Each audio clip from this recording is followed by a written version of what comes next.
kiongozi shujaa ambaye ataikomboa Lamu County si mwingine isipokuwa Sharif Athman.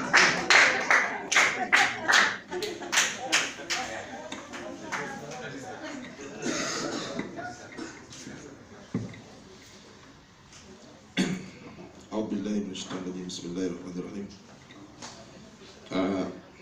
Viongozi wenzangu, Mheshimiwa Albeid, Mheshimiwa Abdalla Fadhil na mwalimu wangu wa kisiasa mzee wangu Omari ambaye amekuwa hapa, ambaye amenipa sifa zote bila ya kujieleza kwamba yeye ndiye amekuwa ni mwalimu wangu na ndiye mtu wa kwanza nilimshauri kuingia kwangu kwenye siasa na akanikubalia.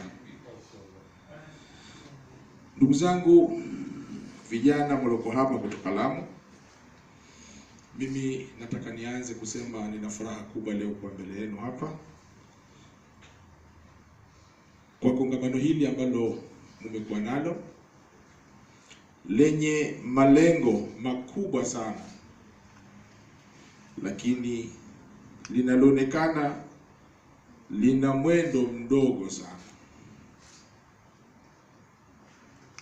Na haya nafikiri pengine yatakuwa ni makosa ambayo twayaona lakini hatujayatendea kazi, ama twayaona lakini bado hatujayashughulikia.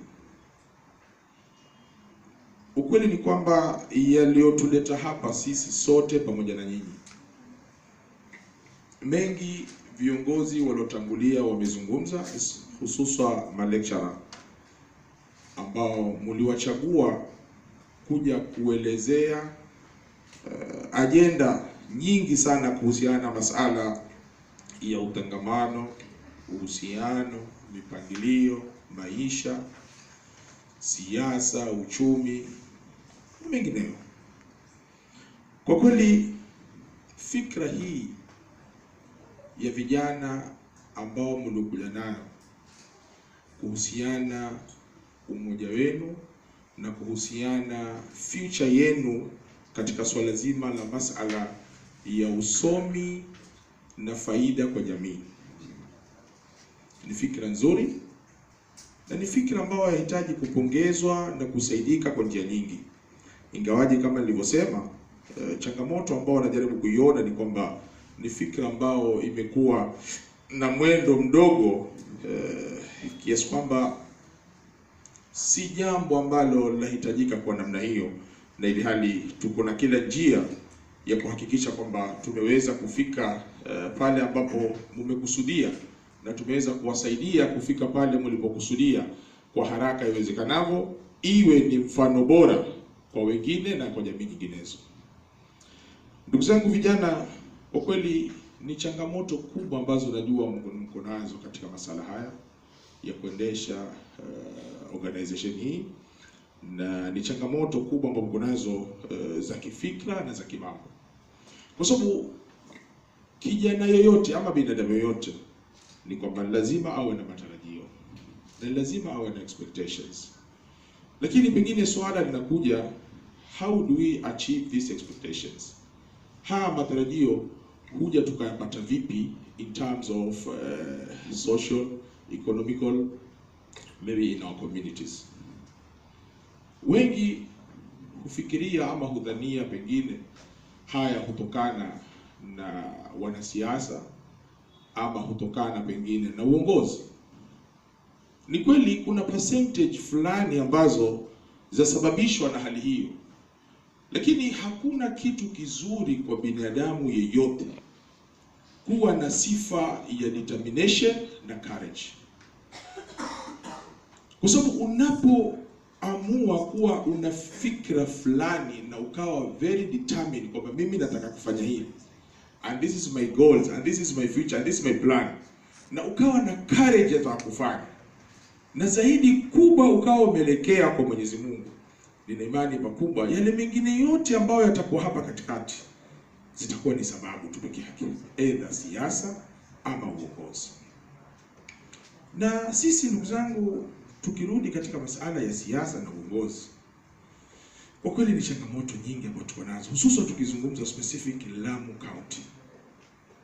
Historia ya kisiasa kama kina Abdalla Fadhili ndio wanazijua za Lamu. Na leo kwamba ikiwa Luso itakwenda kwa kufuata laini ya fikra za kisiasa, basi changamoto zile ambazo tuko nazo zitazidi maradufu kwa sababu zake ambazo tunazijua. Ukweli ni kwamba tukiwa kwenye siasa na uongozi, tusikitika pakubwa changamoto hizi ambazo tuko nazo tukiwa kama watu wa Lamu, ambazo faida ya uongozi na faida ya siasa ni kutafuta ubora wa maisha katika jamii.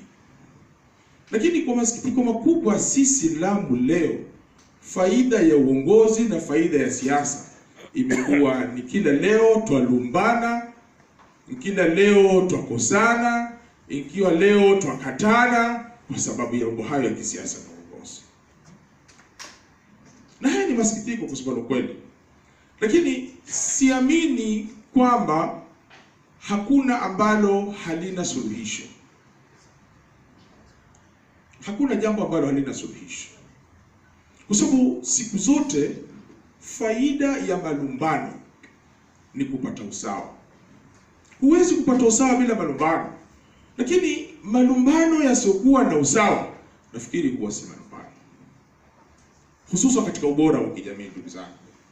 Kwa hivyo kuna umuhimu mkubwa tukiwa kama viongozi, mkiwa kama jamii, kujua ni namna gani tutaweza kutembea kwa faida na malengo ambayo yako mbele yetu.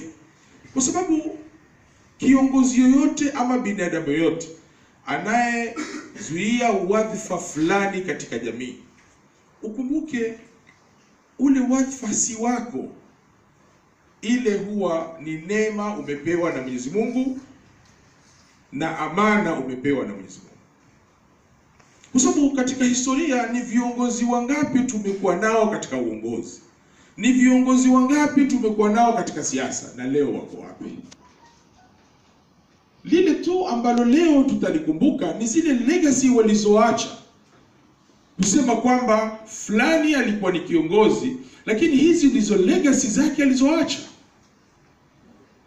Na mimi leo nikiwa kama kiongozi, nikiwa natumia wadhifa wangu wa uongozi katika kipindi cha uongozi Mwenyezi Mungu alichonijalia, ni kwamba kila nikipata changamoto, kila nikipata zile upinzani ambayo utakuwa unanywesha njia, kwangu ni faida. Usipatikane katika fikra za yote kwamba fulani akiwa anazungumza masala fulani ya kukosoa, masala ya kuongoza, sio kwangu iwe ni kwamba ni chuki ama ni hasira. Kwa sababu wewe ukiwa ni ndugu yangu, ukiwa ni rafiki yangu, wakati umelizungumza jambo pengine mimi silijui, na wakati unapolizungumza inakuwa kwangu ni faida ya kulifahamu na kulitendea kazi. Na huo ndio usawa katika masala ya uongozi, ndugu zangu.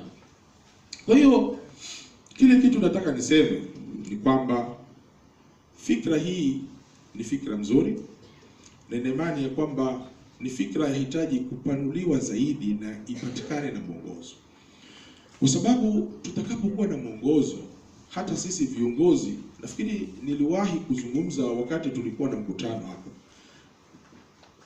tunaweza kusaidika pakubwa sana tutakapokuwa na mwongozo katika masala. Kwa mfano, masala ya bursaries ambazo zinatoka kwa counties, zinatoka kwa CDF. Universities bursaries and colleges bursary. Ikiwa tutaweza kukaa na Luso tuseme, this is my committee ya bursary, this is the chairman of CDF, this is the fund manager, hawa ni viongozi wa Luso. Any student from Lamu East, ambao natuzungumzia hilo bunge langu, ambaye yuko university ama college, tunaacha nafasi pale, tunasema mpaka upate registration number kutoka kwa Luso ndio unapewa hii pesa. Of which we are empowering the Luso, at the same time tuna recognize hii CBO yenu na kuitambua, na mwanafunzi yeyote ambaye anafikira kwamba yeye anasoma university lazima ajue kwamba mimi kuna chama kinaitwa LUSO, I have to join it so that niwe recognized kama msomi. Na hizi ndizo hali ambazo tutakikana tutembee nazo. Empowering, kwa sababu CBO, wacha niwaambie, si masala ya kusaidika kwa CDF peke yake ama wengine. Hizi kuna njia nyingi ambazo mnaweza kusaidika kwa misaada hapa na pale. Mheshimiwa Abdalla amezungumza habari kijiharambee kijidogo cha kupata 500,000. Mzee wangu Mari amesema atatoa 30,000. Mimi nasema nitatoa 100,000 na mimi. Lakini malengo yangu sitaki afike hapo. Mimi malengo yangu nataka yafike kwamba kesho ama next year mimi basari zangu nitakazotoa either nitoe primary peke yake, LUSO ndo natoa universities. And how do we come to that? We sit down and organize. Tunaambia bana Mr. President ama Mr. DP, we have an harambee on our CBO yetu ya vijana wanaitwa LUSO. Tunataka harambee wawe vijana hawa wana recognize vijana wenzao university, na mtu akiwa na shida si lazima kutafuta sherifu ama kutafuta tafidhi. LUSO iko ya kumsaidia wako ndani. And it is possible, let me tell you. Si masala kutafuta, nyinyi ndio mtajua ni mwanafunzi gani ambaye amefaulu form 4, ako na A, ako na B, ameitwa university fulani, na nyinyi tayari mko na pesa zenu kwa account, tumesaidia mko nazo. Na in case mna upungufu, kwa mfano, then you come to us kama viongozi. Bana sisi tuna upungufu, na haya mambo tutakuwa every year tukijaribu kukaa pamoja kujua ni namna gani tutakuwa tunasaidiana. Ama hata sisi tunaweza kuruhusiwa tuseme ile basari yetu ya tutasema milioni this year, milioni 5 tupeana LUSO wao ndio wanapeana wanafunzi. It is allowed. Lakini yote haya ni mipango, even the county it is allowed. Lakini yote haya ni mipango ambayo yahitajika katika mwongozo kama huu ambao nimezungumza. Kwa sababu bila ya kushikana mikono na kufanya kazi pamoja, sidhani kama tunaweza sisi kuweza kuziface zile challenges ambazo tuko nazo. Mtu yoyote asisubutu katika fikra yoyote alionao kuona kwamba yeye anaweza kusaidia jamii kama peke yake. It is impossible. Not unless we come together. Wale wenye fikra ya kuona kwamba kwamba mimi naweza kufanya, no, you cannot. But lazima uwe na fikra ya sisi kama pamoja, uwe ni nani. Madamu ni mtu kutoka Lamu, una fikra ambao itasaidia watu wa Lamu, you're supposed to be there on board kusaidia watu wa Lamu. Because changamoto zote hizi ambazo tuko nazo za hizi Lamu ni kule kwa sababu sisi watu wa Lamu we are not united. Let me tell you the fact. Hata sisi wanasiasa, it comes a time we are being discouraged kwa mambo fulani ambao tunayaona Lamu. We know very well kwamba changamoto za uongozi hazikuanza leo kwetu sisi, zilianza kuanzia wakati wa Mtume sallallahu alaihi wasallam na wakati wa mitume. Lakini ukumbuke, wenye usema hatukutolewa ndongo, wala watola ndongo. Yani you come up, wampatia mtu scholarship, wamlipia mtu fees 1,500,000 kwa mwaka kwa full year, ama 4 miaka yote wamlipia mtu fees, alafu ikifika wakati yeye ndio kwa front line, hataki wewe kiongozi. This is happening and we have examples. Mtu anasoma Sheikh Khalifa Secondary School, wamlipia 50,000 per term, alafu kesho mkuta babake uko front line, he is against you, wewe usio mbunge, mwingine ndio mbunge. Lakini ndipo pale tusema ufika wakati we keep politics aside na tunaangalia jamii kama vile tunavyozungumzia hivi sasa. I think it's a problem. Lakini kama nilivyosema, kiongozi ni yule ambaye anatambua majukumu yake. Na ukweli ni kwamba majukumu ambayo tumeyachukua sisi, mbali ya kwamba sababu ni zile kwamba kulingana na katiba kwamba tuwapigiwa kura, lakini baada tu ya kuapishwa ile sababu ya kupigiwa kura huwa ishatoka. Huwa sababu iliyobaki ni ule mswahafu ulioshika na ukaapa kwamba utawatumikia watu wako. And let me tell you, before 2022 visiwa vyote vya Lamu vitakuwa na stima. Before 2022 visiwa vyote vya Lamu vitakuwa na maji, tena pipe mpaka majumbani. Na utakuja kuniambia hapa before 2022 sea walls, vile visima ambao vijiji ambao hakuna sea walls kutakuwa na sea walls na kadhalika.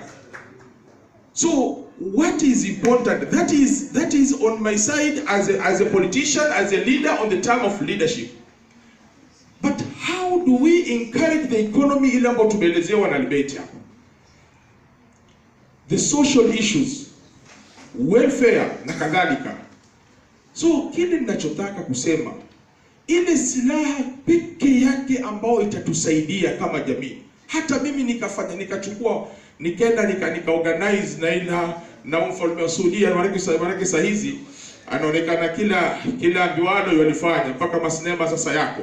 Nimwambie ile Al-Kaaba nataka kuchukua kuileta Lamu, hata nikaileta, people will not see the difference. But the only difference will be ni kwamba after 5 to 10 years ni kwamba kila umuulizae akwambia mimi nimesoma, niko na diploma, niko na degree. Na ni nani aliyesababisha? Ni luso, ni uongozi, ni kadhalika. Japokuwa hataki lakini imefanyika. So these are the things we want. Kwa sababu we know at the end of the day, ikiwa wewe kijana uko na diploma, uko na degree, ndio yale tunasema comes LAPSSET ikuja, port ikija, and other projects ikija, tutakuwa tuna ile at least confidence kwamba tuliweza kuwasomesha vijana wetu. Ukitaka na daktari yuko, ukitakana na engineer yuko, ukitakana na huyu yuko. That's the only solution for the Lamu community.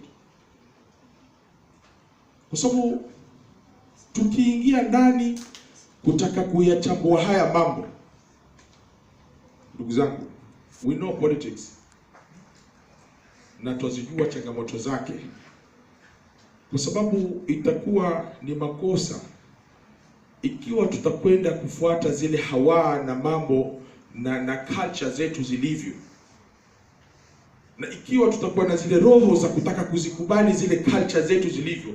Culture zetu zilivyo ni kwamba watoto wetu, wazazi wetu hawataki kusomesha watoto. This is a fact. Utapata leo sisi walilahi alhamdu mahali tumefika, tumesoma ni kwa sababu ya uwezo wa Mwenyezi Mungu. Lakini utapata mzazi mtoto wake atafukuzwa shule kwa sababu ya shilingi 3,000 atabaka hapa Lotezi. Lakini njoo after 10 days, after 1 month, ako na harusi sasa yaozesha, utaona kwamba yapigwa biriani ya 200,000, 300,000 na hujui amezitoa wapi. So these are the challenges that we have, and we should accept this kind of challenge. Lakini tukisema kwamba tutakuja kuhukumu ama kujaji hizi challenges ni hivi, na wewe sema mbona wewe jana upika mabiriani mwanangu mimi sikusaidii. No. Itakuwa sasa tuidhulumu jamii, kwa sababu twajua jamii fikra yake iko hivi, na sisi tukubali kutembea na ile fikra. Ndio pale baada ya miaka itakokuja sote tutakuwa ni masuhulia, kwa sababu tuliidhulumu jamii kututaka kuilazimisha kwa njia ya usawa ile ambayo takana iko. Ndugu zangu, fikiri sitaki kuchukua muda mrefu. Ile nataka kusema ni kwamba nitafurahi pakubwa wahusika wa chama hiki. Lile swala nimesema kwamba naomba tuweni na harambee kubwa ile siku ambayo tutakana tukubaliana, ili chama hiki kijue kinaweza kuwasaidia wale wanafunzi ambao wamekuwa registered na wao, mbali ya kwamba kuna uongozi na kadhalika. Lakini kisiwe tu ni chama ambacho pengine kinakutana kwa sababu ya kuhemezana na kupeana fikra. Tunataka kiwe ni chama ambao kinafanya some implementation katika yale ambao vision zile ambazo wako nazo. So kama nilivyosema, itakuwa ni bridge between the leadership na nyinyi chama chenu katika kutembea haya. Pengine kama kuna any program pengine za kuketi na wahusika wa county tunaweza kupanga na tukafanya mkutano na pengine na governor na deputy governor, we convey the same message to them. Pengine tunaweza kukaa na leadership ya Lamu West baada hizi controversial za by election zimeisha, maana saizi hakuna umakini. We can sit down with them also ili tupate hii idea ambayo tumekuwa nao pia tuko nao. Kwa hivyo mimi sitaki nizungumze mengi. Nataka nikome hapa kwa kuwashukuruni pakubwa na kuambia tu ndugu zangu, vijana wenzangu. Sitaki niseme vijana wenzangu kwa sababu nimevuka stage, lakini I can say my brothers and sisters, ni kwamba in life kuna changamoto. Na changamoto nyingi, na hivi sasa mko na good visions. I want you to encourage you with that visions. I believe baadaye ndio mtaona matunda yake katika masala zima haya kuweza kutaka kusaidia jamii. Kwa sababu ukweli ni kwamba jamii yetu iko nyuma sana katika historia ya mambo ya kila aina ya jambo. Si kiuchumi, si kisiasa, si kimaendeleo na kadhalika. Not unless kwamba we change the community's attitude. Na wale wenye kufanya hayo, kuchange the community's attitude, si mwingine ni sisi wenyewe. Kwa sababu at the end utapata kwamba mambo yanayofanyika ni mambo ambao mengi ni ya kudiscourage katika community yetu. So we must be very sober katika kuhakikisha kwamba tumeweza kuimplement zile vision zetu ambazo ziko nazo kwa sababu ya future yetu. Lamu hivi